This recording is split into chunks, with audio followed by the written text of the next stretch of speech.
let's start off with the general image and the general perception of cryptocurrencies, of a lot of these coins, and really of the broader space here. There are a lot of folks who look at this and they say it's just attracting a lot of speculators. They say it's used for illicit activity, and that the only way to sort of curb all this is to bring in some more formal regulation out there here. Based on your research, what are you seeing with regards to the way people are using these platforms and these coins? Well, some of that is actually on target. I mean, it's true that regulation is needed. I'd say that the crypto space is really at a crossroads.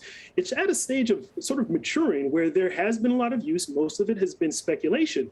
But understand, the crypto space, many legitimate companies are saying that they want to play in the big leagues. They want to be sort of recognized as a formal part of the financial system. But to do that, it means that some of those things that have sort of fallen under the radar in terms of the regulatory framework now have to be dealt with. The crypto space has sort of kicked down the can down the road with the travel rule implementation and some of the other AML framework. Unhosted wallets, those wallets which really don't go through a know your customer process exist. They're part of the crypto space. But that also has been something that hasn't fully been addressed by the crypto space or even by regulators. And in addition, there's the DeFi space. You have all these decentralized protocols, which again are pseudonymous. So regulators are thinking about, well, if crypto is going to play in the big leagues, they're going to have to follow the rules. We're going to have to figure out regulation that addresses these regulatory gaps. But there are a lot of people in this industry who basically don't want to follow the rules. In fact, a lot of the appeal of crypto is that there are no rules. I mean, you have a background of working with the CIA. You've done a lot of sort of research into, I guess, how to avoid detection with regards to whatever transactions you want to make here. Is the industry, are they really prepared for this idea that there is going to be a trade-off between some of the Wild West ways where you can kind of do what you want for a regulatory structure that maybe means there's going to be a lot more paperwork and a lot more accountability? Yeah, there's a struggle here. I think we're seeing a bifurcation within the crypto space where the players that do embrace regulation, which is going to mean more scrutiny, those players are probably going to survive. And those who sort of look askance at greater scrutiny following these sorts of sort of the regulatory framework, over time probably are going to fall by the wayside. It's really, even though you could say that most of the activity is not illicit, right? I mean, I want to make that clear. But the challenge is that there are loopholes that illicit actors actually are able, with this sort of free, permissionless environment, illicit actors are able to take advantage of them. So you're probably going to have, I'd say, a shift. You're going to have a consolidation, I'd expect, in the next year or two, where bigger companies that can follow the rules, that can implement compliance programs, that can handle all of the onerous compliance that goes along with playing in the big leagues, they'll probably survive, and a lot of the smaller players may go underground, but they won't be able to scale like they want to. They'll survive. Will they thrive, Yaya? Will they continue to want to make the US their headquarters? Because we've seen some very significant companies, exchanges, sort of jump from jurisdiction to jurisdiction. Will that backfire on them, or will that be the way to go?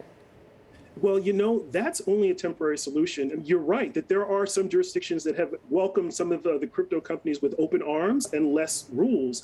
But the thing is, that might be good for a year or two. But what we're seeing now is that if you're only headquartered in, I mean, I don't want to name jurisdictions, but, in some of these island nations, if you're only headquartered there, it's going to be difficult because other jurisdictions around the world are not going to trust your compliance, see you as a legitimate actor. So I'm not sure that people are going to leave the US. They may, but the question is, where are you really going to go that's going to allow for you to scale? It's not going to be one of these small island nations in the long run.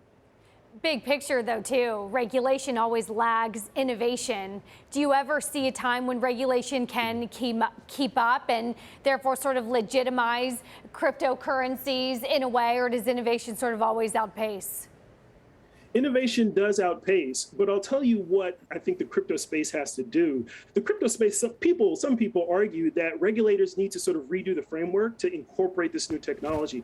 But the thing is, you can't wait on regulators to do that. If you think there should be new rules, new ways of tracking illicit activity or enforcing compliance, the crypto space, the innovators have to come up with these new ways of compliance, these new ways of enforcement. So the innovation is going to outpace the regulators, but maybe the innovators need to think more about regulation, and that might take some of the pressure off in the long run. There's also a sense here that whatever the crypto sphere looks like 5 years from now, 10 years from now, isn't what it looks like today here. And that's going to complicate the regulatory process as well, because we know a lot of folks in Washington, they sort of base new laws and new regulations on what they know now or what they know to have been true in the past here.